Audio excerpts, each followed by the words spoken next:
8, 9, 10 है, इसको बोलेंगे फॉल्स रिब्स। नीचे वाली फ्लोटिंग हो जाएगी, फॉल्स रिब्स। और फिर ये 11 और 12 है हमारी फ्लोटिंग रिब्स। क्या है? Floating ribs. अब आपको एक बात याद रखनी है कि जो हमारी रिब्स हैं, सबसे पहले ये ध्यान रखना है कि जो पोस्टीरियरली है, ये मतलब पीछे की तरफ, पोस्टीरियर बोलूँगी तो क्या बोल रही हूँ, पीछे की तरफ जो पोस्टीरियरली रिब्स होती है वो आर्टिकुलेट हो रही है थोरैसिक वर्टिब्रा से और कोस्टो वर्टिब्रल जॉइंट बनाती है। क्या बनाती है? Costo vertebral joint. मैं यहाँ लिख देती हूँ कि जब पोस्टीरियरली रिब्स आर्टिकुलेट, यानी कि पीछे वाली, ठीक है, पोस्टीरियरली मतलब पीछे से ये जुड़ी होती है विद द थोरैसिक, मतलब आर्टिकुलेट होती है thoracic vertebra and form costo vertebral joint. ठीक है, costo vertebral joint. Posteriorly ribs articulate with the thoracic vertebra and form costo vertebral joints. ठीक है, अब हमने पोस्टीरियर की बात करी, अब हम इंटीरियर की बात करेंगे। तो सबसे पहले तो आपको ये याद रखना है कि जो हमारी रिब्स है ये एंटीरियरली स्टर्नम के साथ अटैच है, पर ये किसकी मदद से अटैच है? क्या है यहाँ पे ऐसा? कोस्टल कार्टिलेज है। क्या है? Costal cartilage. मैं यहाँ पे ऐसे एरो डाल के लिख देती हूँ, costal cartilage, costal cartilage.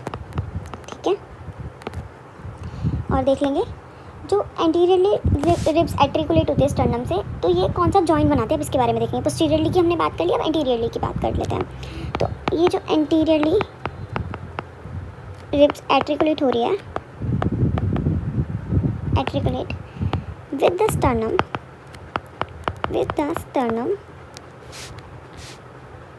with the help of costal cartilage, जो बताया अभी कोस्टल कार्टिलेज क्या बनाता है एंड फॉर्म। मैं ऐसे एरो करके इसलिए लिख रही हूँ क्योंकि इजीली समझ में आ जाएगा, क्योंकि ऐसे तोड़ के लिख रही हूँ इसको। क्या बनाता है? कोस्टो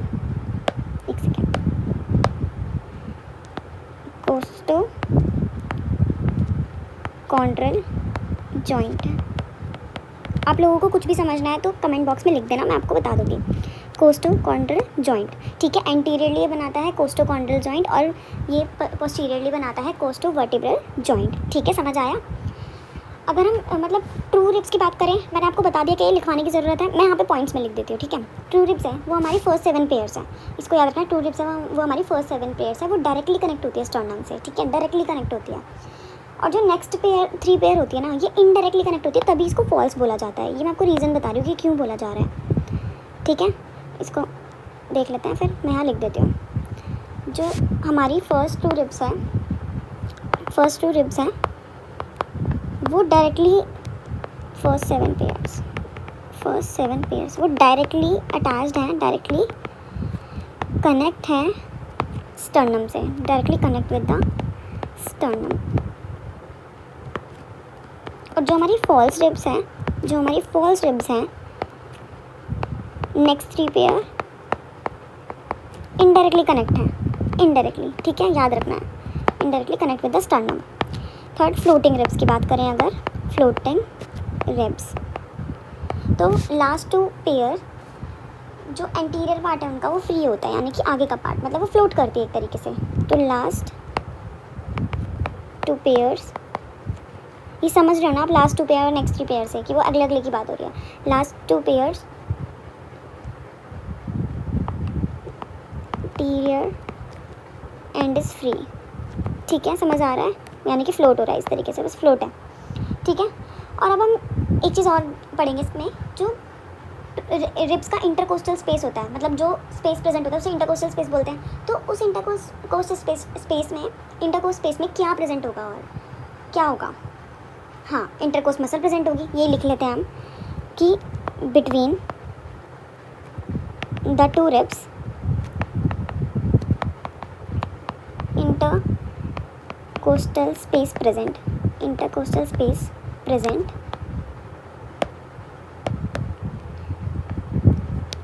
जहाँ पर where intercostal muscle situated situated. ये भी 2 टाइप की होती है, ये भी 2 टाइप की होती है। अब आप सोचो क्यों होती है 2 टाइप की, क्या होता है इसमें? ठीक है, बात कर लेते हैं इस बारे में भी। ये 2 टाइप की होती है, जो कि होती है EICS और एक होती है IICS। ठीक है, अब मैं लिख देती हूँ यहाँ पे कैसे।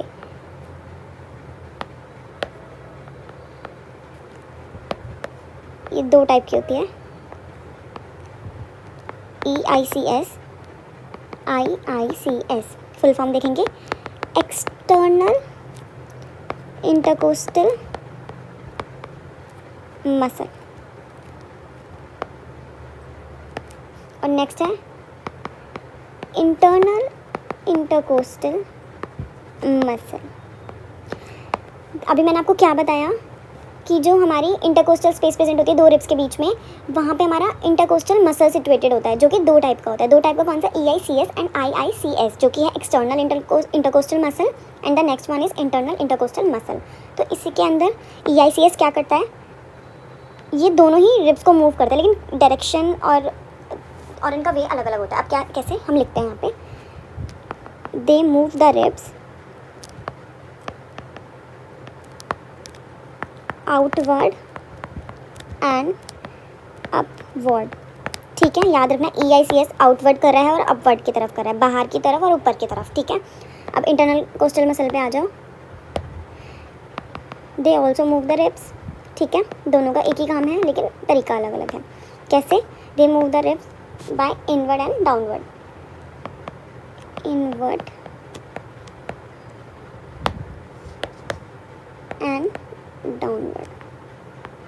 ठीक है, कोई पूछे EICS outward and upward, IICS inward and downward, तो एक बार जो हमने पढ़ा है उसको रिवाइज कर लेते हैं। सबसे पहले हमने क्या पढ़ा कि रिब्स 12 पेयर में होती है। पोस्टीरियरली रिब्स एट्रिकुलेट होती है थोरैसिक वर्टिब्रा से एंड क्या फॉर्म करती है? Costo vertebral joint. ठीक है, पोस्टीरियरली। और एंटीरियर की बात करेंगे, एंटीरियरली रिब एट्रिकुलेट होती है स्टर्नम से with the help of costal cartilage and form costochondral joint. Anteriorly costochondral, याद रखना, anterior costochondral, posterior costo vertebral. ये बनाया था हमने डायग्राम, ये स्टर्नम से अटैच है। पहली 7 रिब्स ट्रू है, बाकी की नेक्स्ट 3 है फॉल्स रिब्स और बाकी की 2 फ्लोटिंग रिब्स। अब देख लेंगे, यहाँ पे मैंने जो अभी पढ़ा है वो लिखा हुआ है, ट्रू फॉल्स फ्लोटिंग।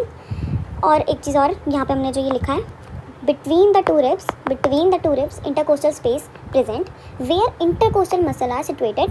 2 टाइप की होती हैं ये, EICS and IICS, external intercostal muscle and the next one is internal intercostal muscle. External intercostal muscle move ribs by outward and upward, और IICS वाली इनवर्ड एंड डाउनवर्ड। तो इस video में बस इतना ही था। आई होप आपको समझ आया हो। Thank you.